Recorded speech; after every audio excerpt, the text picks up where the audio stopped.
Morgan Gibbs-White has signed a new deal at Nottingham Forest until the summer of 2028, Tottenham's main transfer target. The deal is now completely off. So in today's video, we're going to be reacting to this news, what it means to Tottenham and the rest of the transfer window. If you're new, please do like and subscribe. Without further ado, let's get straight into it. So yeah, Gibbs-White, new deal Forest until 2028. Massive U-turn in his Forest future. Fabrizio Romano said that the deal is now off with Tottenham after all agreed. The medical was booked and everything, and Nottingham Forest were furious and threatened legal action, which was being prepared right after that Spurs approach. Morgan Gibbs-White now accepts to stay at Forest this summer. And the Sun report that Morgan Gibbs-White is understood to have been so impressed by Mariakis, Forest owners, people who don't know, enthusiasm and vision for Forest's future, that he agreed not to pursue a transfer to Tottenham.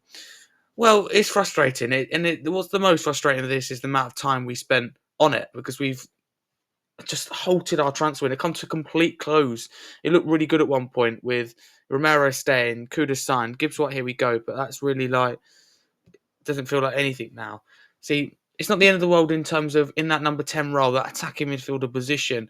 We've got a lot of depth and we've got a lot of quality. But what is the end of the world at the same time is, it's this time we've spent on this deal.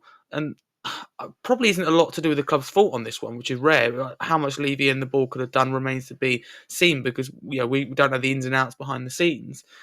But what we do know is that what we see and what we hear, and again, we've got to bear in mind there are things that will go on behind the scenes, but not a lot seemed to happen when this Gibbs-White saga continued. Could we have paid? How much did we want him? Could we have paid another 5-10 million in compensation? I think Mariakis probably would have gone yes. I think that's what he's holding out for. He was like, I want Gibbs-White to sign a new contract, or we just get extra for him more than his release clause. So this is a frustrating situation. I think you have to question without being salty, the ambition, I suppose, the intent of Morgan Gibbs-White to turn down Champions League football. I know Forest are a big club, but Tottenham are a top six club, and that come knock in. And he said, no, fair enough. I do think that Mariakis and his bullying tactics have come into play with this. And again, this is not being biased against Forest. His track record is disgusting before coming to England, and it's bad in England. From having to go at your own manager, Nuno, who's been your most successful manager in quite a few years, and then waiting for an official to come down the tunnel, to launching a pathetic complaint after a Premier League match when decisions went against him. Every bully, he's a bully. He's a childish behaviour. We got to accept that Gibbs-White's decision. I don't agree with it. I think it's wrong. I think it's poor of him. I think he needs to do more. But that's what he's decided, and we have to respect that. What we've got to do now is got to move on. We can't start dwelling about this saga. We've got to move on to other targets, whether it be in this position or other positions, because we've actually found ourselves in a tricky situation. I know it's only pre-season, and I've been one of those leading the cause to not jump to conclusions. However, we've just drawn to two League One sides, understandably, because pre-season is about ups and downs, about trial and error, fitness, tactics, and both clubs in Wycombe and Luton a lot further along their kind of pre-season journey and a lot closer to starting their season. But that was clear evidence, if you didn't know already, that we need more in the transfer window. For me, we need a number 6. Some would say a number 8 too.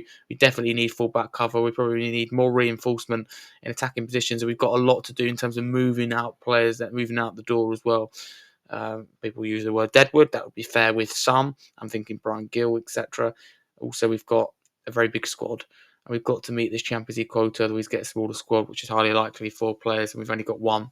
So that is a real shame, if you ask me. But yeah, it's what Gibbs-White's decided. It's frustrating, it hurts, but we have to move on, and we've got to get on now with the transfer window. It's frustrating. That would be the word. If I use Harry, one word to describe the whole saga, and it would be frustrating. But that's what he's decided. We haven't got him over the line. Whose fault?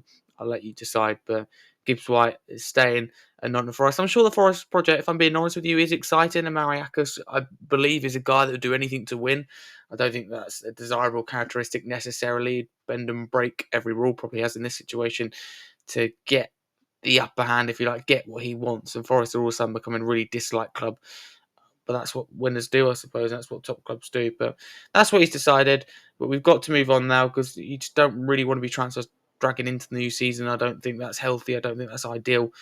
But we've got to move on now. We should have signed players and kept business going with the Gibbs-White saga. But it felt like everything was put on pause. But that is the news. It's frustrating, and Sun's report that he likes Mariaka's project. I do generally believe that, and I think Gibbs-White was probably in two minds. Didn't want to upset Forest. I think he maybe realised if he left Forest, it'd leave a bad taste. I think his wife's having pregnancy difficulties as well, complications, should I say.